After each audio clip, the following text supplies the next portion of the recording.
¿Alguna vez has oído hablar de lo que en inglés llamamos false friends? Seguramente sí, ¿verdad? ¿Te suele costar identificarlos y saber cómo usarlos de manera correcta? Pues en nuestra experiencia y durante los años que llevamos enseñando inglés, este suele ser uno de los errores más comunes en las personas cuya lengua nativa es el español y que están tratando de comunicarse de manera correcta en inglés. Es por ello que hemos decidido elaborar una lista de los false friends más frecuentes para que sepas cómo traducirlos y usarlos de manera adecuada. ¿Te interesa?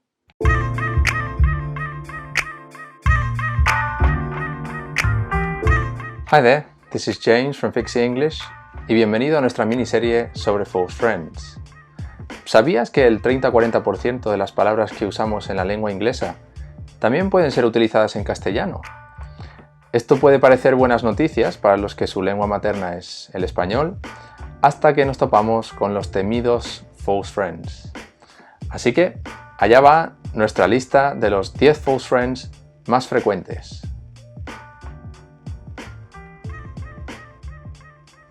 Así pues, en el puesto número 10 tenemos la palabra librería, que muy comúnmente es confundida con el término library en inglés. Sin embargo, el término library en inglés es lo que conocemos en castellano como biblioteca. Y por otro lado, la palabra librería en castellano es lo que conocemos en inglés como bookshop o también el término bookstore. Por lo tanto, ¿cuáles serían unos ejemplos prácticos del uso de la palabra library? Bueno, podríamos decir, por ejemplo, I really like studying in the library. It's so quiet in there. Que traducido al español sería algo así como me gusta mucho estudiar en la biblioteca.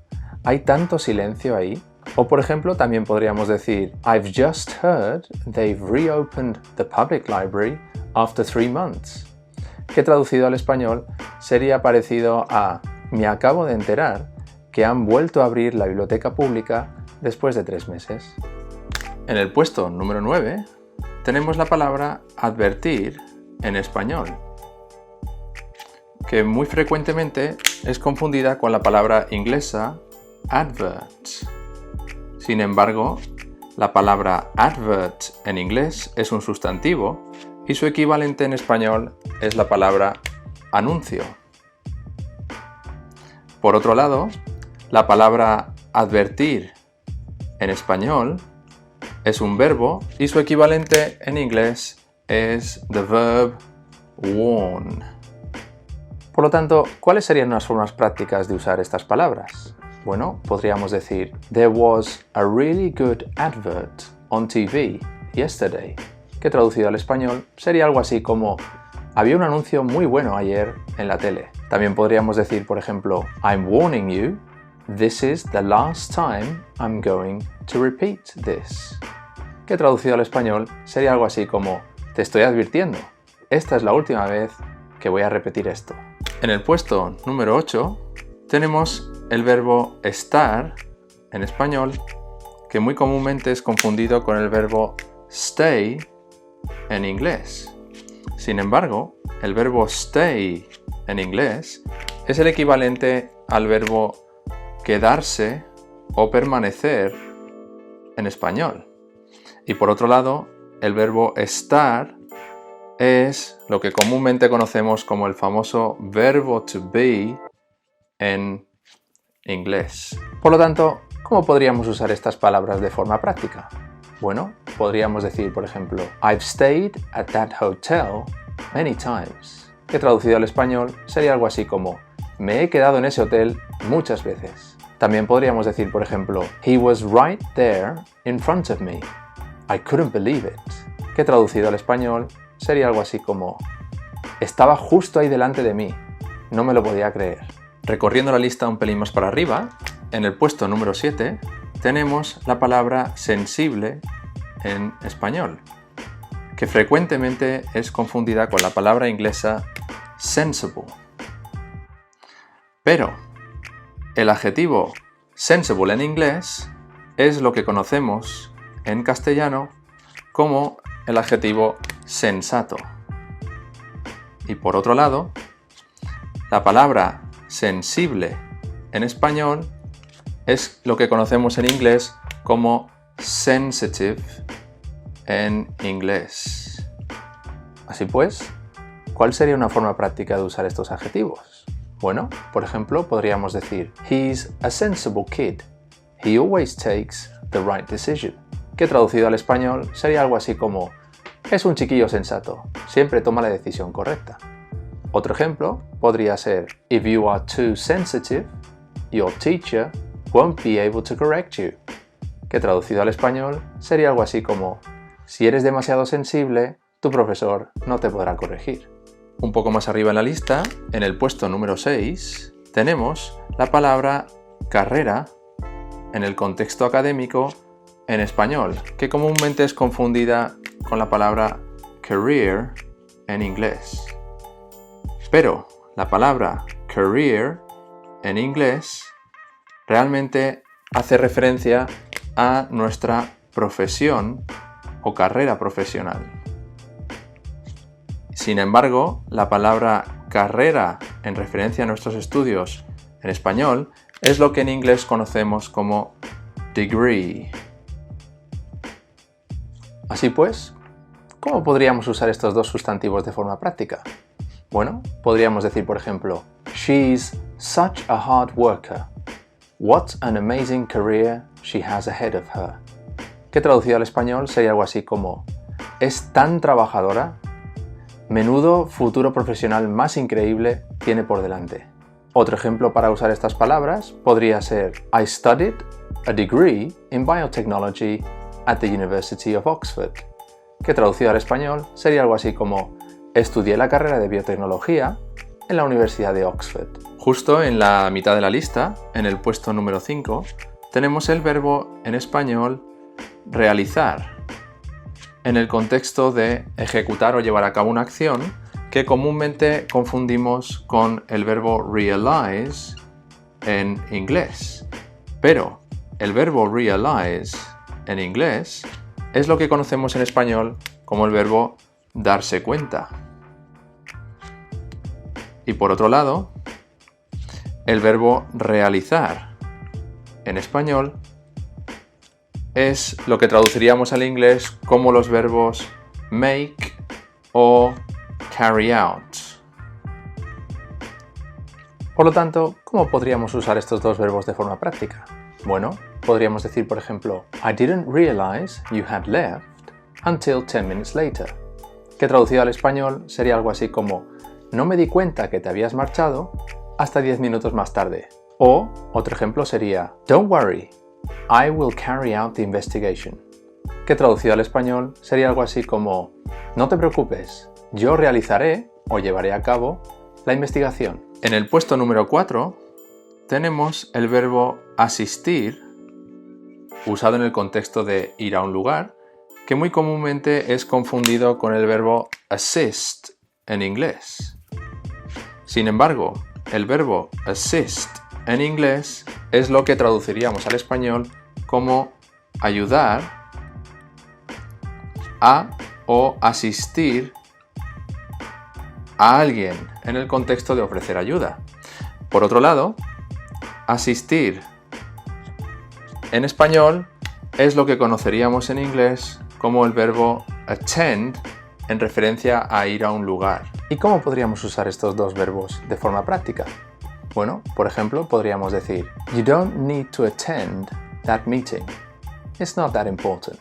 Que traducido al español sería algo así como no necesitas asistir a esa reunión. No es tan importante. Otro posible ejemplo sería el siguiente. The seller has offered to assist us if we can't find what we need. Que traducido al español sería algo así como el vendedor se ha ofrecido a ayudarnos si no encontramos lo que necesitamos. Y en tercera posición tenemos la palabra carpeta, que muy frecuentemente es confundida con la palabra inglesa carpet. Sin embargo, el sustantivo carpet en inglés es lo que conocemos en español como moqueta y a veces también es traducido como alfombra. Por otro lado, la palabra carpeta en español es lo que conocemos en inglés como folder.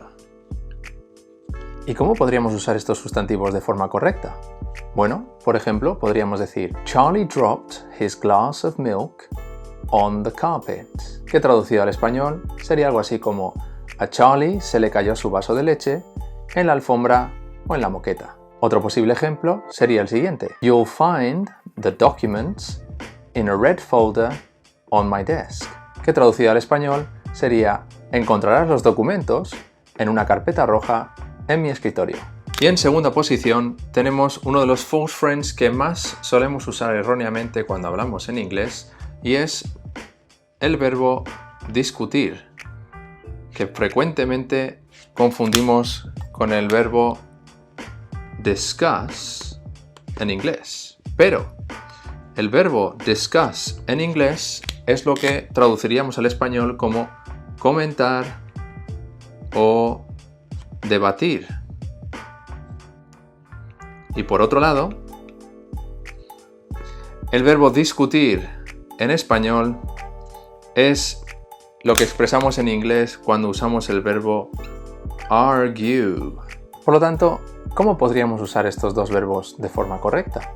Bueno, un ejemplo sería We discussed the COVID situation for more than 2 hours, que traducido al español sería algo así como debatimos o comentamos la situación del COVID durante más de 2 horas. Otro posible ejemplo sería They were shouting and arguing in the street at 3 o'clock in the morning, que traducido al español sería algo así como estaban gritando y discutiendo en la calle a las 3 de la mañana.